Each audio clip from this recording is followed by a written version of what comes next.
Olá, seja bem-vindo ao canal Cozinha Açoriana. Apresentamos hoje mais um programa de À Volta da Mesa em que vamos conversar com o escritor Joel Neto. Depois de cerca de 2 décadas em exercer a sua atividade profissional como jornalista e escritor em Lisboa, Joel Neto decidiu regressar ao lugar dos Dois Caminhos da Terra Chã, a sua terra natal. Na sua obra literária é frequente encontrar referências à gastronomia açoriana.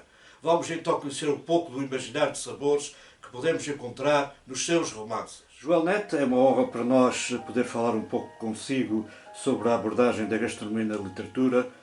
Quando começou a interessar-se pela escrita, quais foram os passos que percorreu até chegar ao primeiro romance, O Terceiro Servo? Já foi há tantos anos que as coisas já se confundem um pouco, mas eu lembro-me que quando escrevi O Terceiro Servo, não tinha propriamente uma gaveta cheia de textos. Tinha escrito alguns contos no liceu, na faculdade, etc. Mas recordo-me que não era propriamente o género de adolescente que passasse o dia no quarto a escrever. Sempre fui muito virado para fora, para a atividade física, para o convívio social, para o futebol, para o usufruto da terra e da natureza. Portanto, se calhar, para ser justo, o meu treino essencial enquanto escritor foi o treino da observação e, mais ainda do que esse, o treino da experimentação, o treino das emoções. Depois isso confluiu. Sempre tive alguma facilidade em exprimir-me por escrito. Eu lembro-me até que uma vez no liceu eu era um aluno bastante indomável do ponto de vista do comportamento. Muitas vezes os professores mandavam-me sair das aulas, punham-me na rua. E eu lembro-me uma vez de ouvir no liceu duas professoras a falar nas minhas costas e disseram assim, uma delas disse assim: este Joel é completamente pegadinho de cabeça. E a outra disse: mas escreve bem. E eu lembro-me de pensar nesse dia que se calhar era isso ou uma vida no crime. Nessa altura era um jornalista que escrevia romances.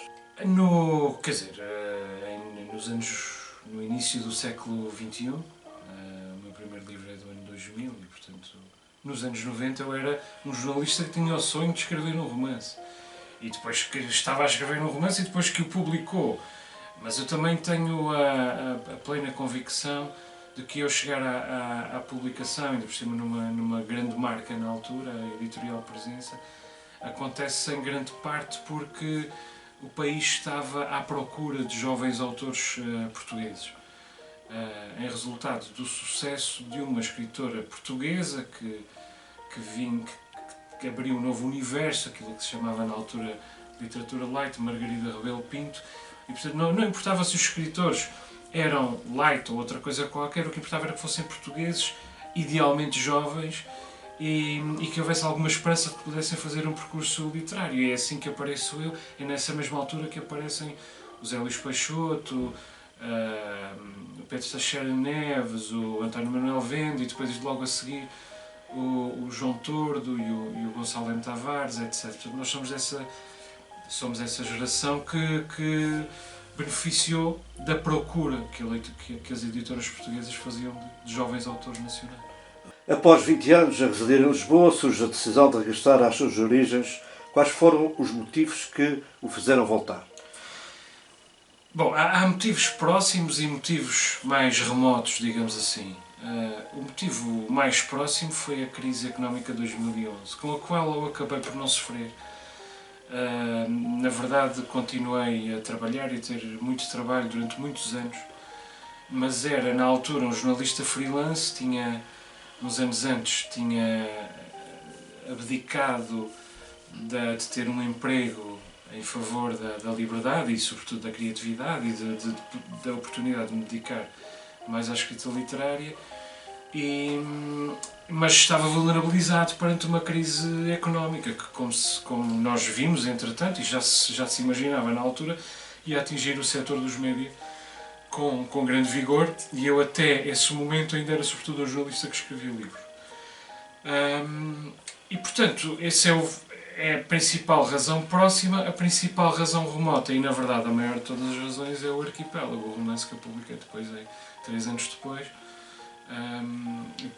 e que é o meu primeiro grande resultado literário e também é, digamos, o meu primeiro livro adulto, ou pelo menos o primeiro livro de uma outra idade. Se calhar eu hei de publicar outro livro que chamarei assim o meu primeiro livro adulto. Mas eu queria muito escrever esse romance e achei que podia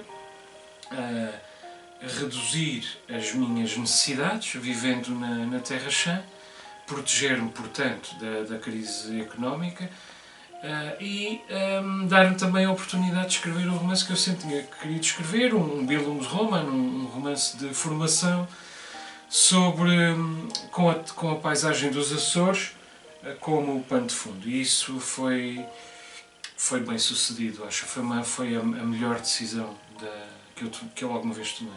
O escritor que é seu amigo, Mia Couto, escreveu um dia o seguinte: cozinhar é um modo de amar os outros.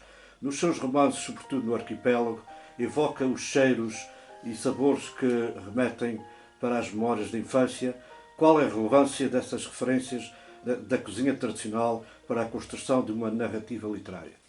Bom, na verdade, da cozinha tradicional e da cozinha em geral, e da cozinha açoriana, da cozinha portuguesa e da cozinha do mundo, todas elas entram nos meus livros, até fast food entra nos meus livros, porque cada refeição é uma história, cada contexto é uma narrativa. Agora, quando nós vamos olhar para a literatura, a história da literatura em geral, eu creio que o sabor é... Acho que não arrisco muito se disser que o sabor é o último sentido cantado pelos escritores. Ou pelo menos o menos cantado. É claro que nós temos o extraordinário exemplo do Lessa, nomeadamente na cidade das Serras, que se comia tão estupendamente em Tormes, e ainda se come hoje, nomeadamente na Pensão Borges. Mas o facto é que a literatura, a poesia em particular, mas a literatura em geral falava muito do que os olhos veem, do que os ouvidos ouvem, do que o nariz cheira, do que as mãos tocam, e ainda assim o último sentido era do que a boca degusta, digamos assim. E para já é uma grande injustiça em sentido estrito. E em sentido lato, a verdade é que o sabor, quer dizer, que comer é muito mais do que sabor. Comer também é o cheiro, comer também é o olhar, comer também é a audição e é seguramente o tato. E portanto todos os sentidos são convocados numa grande refeição. E é convocado ainda um outro sentido, um sexto sentido, que para mim é o supremo sentido ao serviço da literatura, que é o sentido da memória.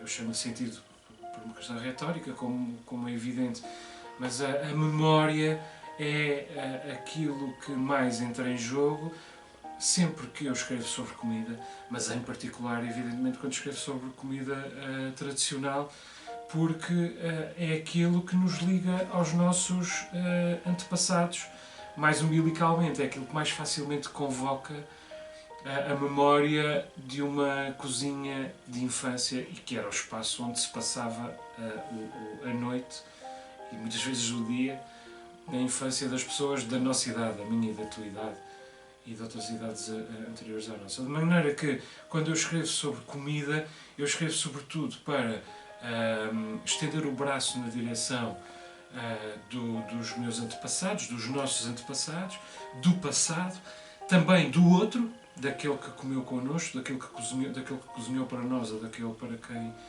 para quem cozinhamos, e em geral para um espaço de intimidade que se gerou entre essas pessoas, entre esses lugares, entre esses objetos, entre essas rotinas, todas elas confluindo para a gastronomia. Sei que está a preparar a edição de um romance e de outros escritos. O tema da gastronomia vai continuar presente nessa sua obra? Eu estou a escrever 2 romances. Não propriamente em simultâneo, mas nesta fase grande em que estive sem escrever muita ficção, porque estive dedicado a outros projetos. Escrevi Muito Mais do que Saudade, depois escrevi Uma História de Amor, nenhum deles ficção. Entretanto, escrevi uma ficção jornalística, digamos assim, para o catálogo da Fundação Francisco Manuel dos Santos, chamado Jennifer ou a Princesa da França. Aí já é uma ficção, mas estes 3-4 anos que eu levo sem publicar um romance foram dedicados também em grande escala a trabalhar nestes 2 romances em que eu estou a trabalhar. Um deles passa-se em Lisboa e é de algum modo o meu regresso a Lisboa no mesmo sentido em que eu escrevi sobre os Açores durante tanto tempo enquanto vivi em Lisboa. Ou seja, a distância geográfica permite-nos um outro olhar sobre os espaços que amamos, e eu continuo a amar muito Lisboa, é a minha cidade. Os espaços que nós amamos ganham outras cores e recuperam as suas verdadeiras proporções quando nós estamos longe. Isso aconteceu quando eu vivia em Lisboa e evocava os Açores, e a mesma coisa acontece agora que vivo nos Açores e evoco em Lisboa. Não preciso de voltar para Lisboa, não vou voltar para Lisboa. A última coisa que eu quero é sair dos Açores, mas quero prestar essa homenagem a Lisboa e quero, se calhar, dar a ler aos lisboetas e aos portugueses e aos visitantes de Lisboa, por exemplo, aquela que me parece ser a verdadeira natureza da cidade, que eu talvez não fosse capaz de discernir quando vivia em Lisboa. E outro romance é um romance no domínio da autoficção, mais evocativo, não propriamente da autoficção, mas um romance com pendor mais autobiográfico, como aliás é grande parte dos livros que eu escrevi. E esse livro eu estava convencido de que seria o segundo a sair desta sequência, mas provavelmente será o primeiro. E nesse a comida estará presente. E se calhar não deixa de ser sintomático que nos meus livros sobre os Açores a comida esteja quase sempre presente. E neste livro que eu estou a escrever sobre Lisboa, a comida não só ainda não tenha aparecido, como provavelmente não apareça com grande gula. Talvez apareça de uma maneira muito mais burocrática, embora evidentemente se coma extraordinariamente bem em Lisboa. Mas em Lisboa aquilo que se evoca quando se come é o outro lugar, não é o outro tempo. E até agora a comida, a gastronomia interessou-me mais como um mecanismo de evocação de tempo do que de evocação de lugar. Pode-nos ler um excerto da sua obra onde essas memórias gastronómicas estão bem patentes? Acho que o Arquipélago é o livro certo para ler um excerto. Não sei se, imagino que já tenha falado de alcatra, eu podia ler um texto sobre o caldo temperado, mas vou ler um texto realmente sobre uma alcatra que eu continuo a achar que é o supremo prato dos Açores e, portanto, porque é um prato, além disso, a alcatra é feita com os ingredientes que contam a história das descobertas e, portanto, que contam a história de Portugal. E também, desse ponto de vista, é um prato profundamente português e é seguramente um dos pratos mais emblemáticos de Portugal. Tenho muito orgulho em que seja o prato típico da minha ilha. Vou ler então o excerto do romance Arquipélago, páginas 74 e 75. Espero lê-lo bem. A noite cerrava-se depressa sobre a freguesia, obrigando-o a descer a estrada quase às escuras. Por que lhe chamarão terra chã, se é tudo menos chã, pensou. Chegou ao entroncamento no início da estrada, 500 metros mais abaixo, e adivinhou à sua esquerda a fachada da casa de José Guilherme. Não a olhou. Uma estranha pontada apoderou-se-lhe do cotovelo direito, paralisou-o por um instante até se aliviar e desaparecer sem deixar rasto. Entrou na venda, de que ainda se lembrava da infância, meio mercearia na sala de entrada e meio taberna na divisão ao lado. Perguntou: "Boa noite, mestre. Há o que comer?" O homem por detrás do balcão, muito baixo e careca, com o ar trocista de quem acabou de sair de um espetáculo da revista portuguesa, disparou: "Pois está claro que tens o que comer. Se isto é uma casa de pasto, está aqui é para as pessoas pastarem." E manteve o semblante galhofeiro, sem se rir, emblemas do Sporting e calendários dos anos anteriores espalhados a toda a volta. Havia artigos de mercearia, caixas de chupa-chupas e 2 dispensadores de bolas plásticas com brinquedos no interior. Uma grande balança de Roberval, com os pratos muito polidos, parecia funcionar ainda. Um aparelho de medir a tensão arterial enrolava-se ao lado, como se na verdade não houvesse serviço que aquele estabelecimento não pudesse proporcionar. José Artur passou para a divisão do fundo, fria e desolada, e pediu uma alcatra, sem conferir o resto da lista. "Olha que é feita na hora", respondeu o homem em tom de aviso. Acabou de acertar a toalha de papel sobre a mesa, quer dizer, mais ou menos. José Artur concedeu-lhe um sorriso breve. "Eu espero." A refeição chegou muito tempo depois, fumegante, num alguidar de barro de cujo interior provinham diferentes odores em infância e a flores. À sua chegada, a sala inteira pareceu aquecer-se. Como em criança, José Artur pegou numa fatia do pão doce cortado à sua frente e colocou no fundo do prato, derramando sobre ela sucessivas conchas do caldo em que a carne mergulhava. Depois ergueu gravemente um dos pedaços dessa carne e passou-a para o prato também. Levou o garfo à boca e fechou os olhos. A manteiga e o cravo da Índia e o toucinho de fundo diluindo-se e recombinando-se numa afluência de sabores que se metamorfoseava. Ganhavam, perdiam e recuperavam cambiantes à medida que entravam em ação novos ingredientes ainda. O vinho e a pimenta da Jamaica, e a cebola e a banha de porco, e de novo a carne, magnífica, derretendo-se-lhe na boca e fundindo-se com ela, como se ele tivesse finalmente atingindo terra firme.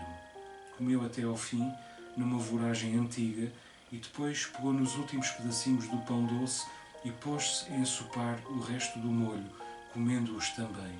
Massa sovada, lembrou-se. Massa sovada. Sabia-lhe a terremotos e a redenção.